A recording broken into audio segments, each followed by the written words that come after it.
Why don't people live in Alaska? And no, it's not because of the cold. This place is bigger than Texas, California, and Montana combined. It has more coastline than the rest of the US put together. By all logic, Alaska should be overflowing with people, but it isn't. In fact, more people live in tiny Rhode Island than in the whole of Alaska. And here's the kicker. About 6 people disappear here every single day. Hikers, whole groups, gone without a trace. Why is that?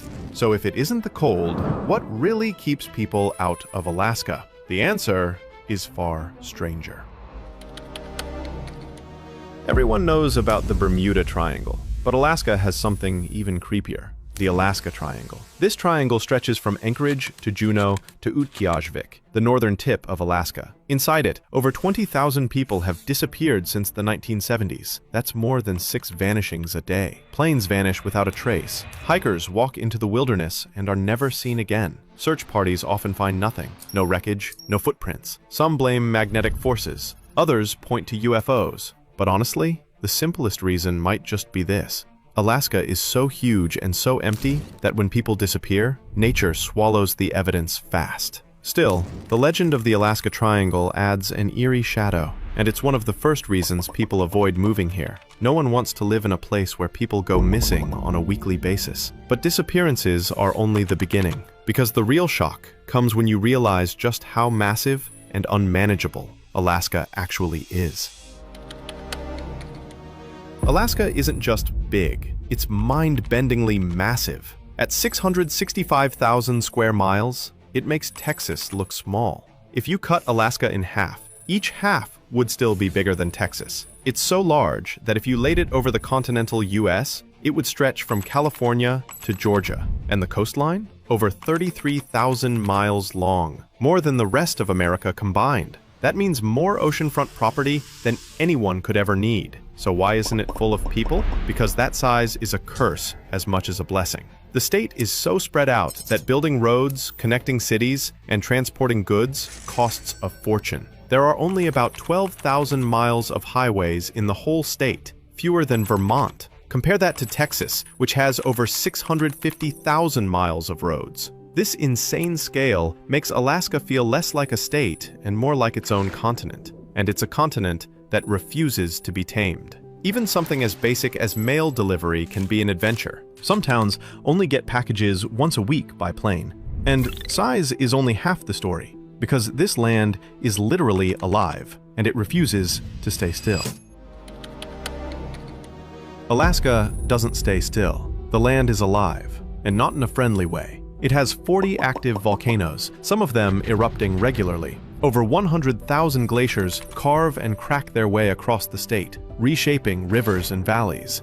And then there are the earthquakes. Between 2013 and 2018 alone, Alaska had over 150,000 earthquakes. On March 27, 1964, it was hit with a 9.2 magnitude quake, the second most powerful in human history. The ground shifted by as much as 60 feet in some places. Whole towns were destroyed. Tsunamis slammed into the coast, and the shock waves were so strong that the entire Earth rang like a bell. For people thinking about living here, that means one thing: you're never standing on solid ground.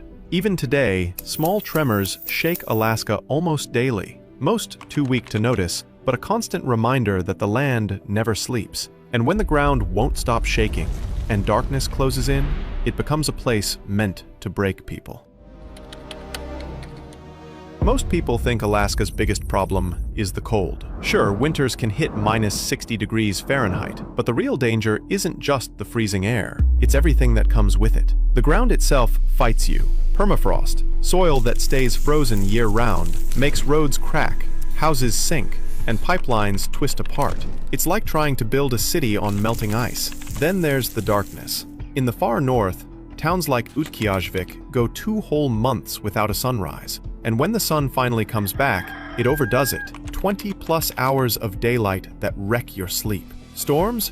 They don't wait for forecasts. Blizzards, avalanches, and floods can hit out of nowhere. Alaska doesn't just test you, it pushes you out. Locals joke there are only 3 seasons: winter, breakup, and road construction. All of them are brutal. And even if you survive the weather, there's another problem. In Alaska, humans aren't at the top of the food chain. In most of the US, humans are on top of the food chain, but not here. In Alaska, animals rule. There are over 30,000 grizzly bears, which is more than the entire lower 48 states combined. That's one bear for every 21 people. Wolves, moose, and lynx roam freely. Eagles fill the skies. Step outside unprepared, and you're not the apex predator anymore. Here, you're just part of the menu. And while cities like Anchorage are relatively safe, the moment you step into the wilderness, you're in their kingdom, not yours. This is one of the biggest reasons most people choose to stay in the lower 48. And if the animals don't stop you, the roads will. Because in Alaska, they simply end. If you think you can just hop in a car and explore Alaska, think again. The state has shockingly few roads. Only 20% of its towns and villages are reachable by car. The rest? You need a boat, a plane, or a snowmobile. Even the capital city, Juneau, isn't connected to the road system. You can't drive there. You have to fly in or sail in. It's the only US capital like that. This lack of infrastructure makes daily life frustrating. Shipping food, gas, or medicine costs way more than in other states. Grocery prices in remote villages can be double or triple what you'd pay in the rest of the US. For many people, this isn't just inconvenient, it's impossible. And so, they stay away. Some villages even depend on frozen rivers in winter as ice roads. When those melt, they're cut off completely. Yet people still tried to conquer it chasing gold in one of the harshest places on Earth. In the late 1800s, tens of thousands rushed to Alaska chasing gold. Everyone thought they'd strike it rich. What did they actually find? Misery. Trails so dangerous, avalanches buried whole groups. Rivers so icy, they swallowed people alive. Supplies running out miles before the gold fields. Out of 100,000 who set off, only about 30,000 even made it. And almost none struck gold. The gold rush proved one thing. Alaska doesn't care about your dreams. Most of the time, it crushes them. Sometimes, it even wipes out whole towns in minutes.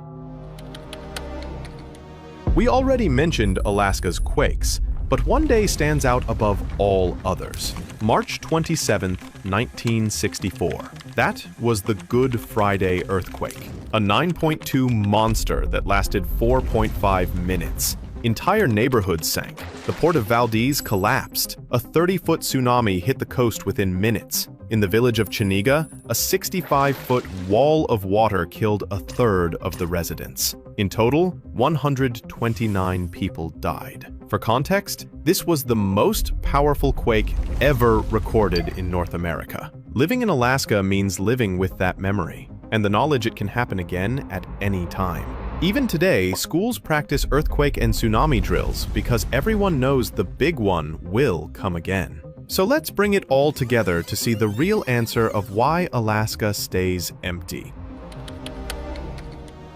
Alaska is massive. It's dangerous. And this isn't just about being cold. Plenty of cold places are packed with people. What makes Alaska different is that it fights back on every front. Geography, weather, animals, and sheer isolation. That's why Alaska feels empty. That's why it will likely always be empty. It's a land where nature never gave up control. And maybe that's the point. Because for all its danger, that's also what makes Alaska so magnetic. It's one of the last places on Earth where nature is still fully in charge. If that blew your mind even a little, you know what to do. Subscribe. This is Glore.